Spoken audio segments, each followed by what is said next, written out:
MIDC police station हद्दीत एका वृद्ध इसमास निर्जन ठिकाणी नेऊन खून केल्याची घटना उघडकीस आली असून पोलिसांनी अवघ्या 24 तासात गुन्ह्याचा छडा लावला आहे। फिर्यादी मनोज बापूराव शिंदे यांनी वडील बापूराव नामदेव शिंदे हे बेपत्ता झाल्याची तक्रार MIDC पोलीस ठाण्यात दाखल केली होती।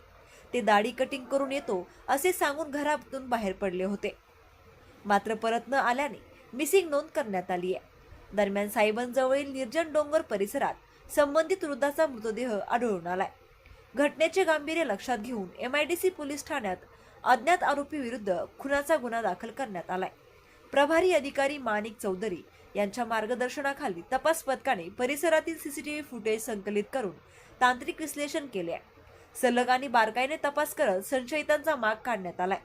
तांत्रिक पुराव्याच्या आधारे एका विधी संघर्षित बालकाला ताब्यात घेण्यात आले असून त्याने गुन्ह्याची कबुली दिल्याची माहिती पोलिसांना दिली आहे।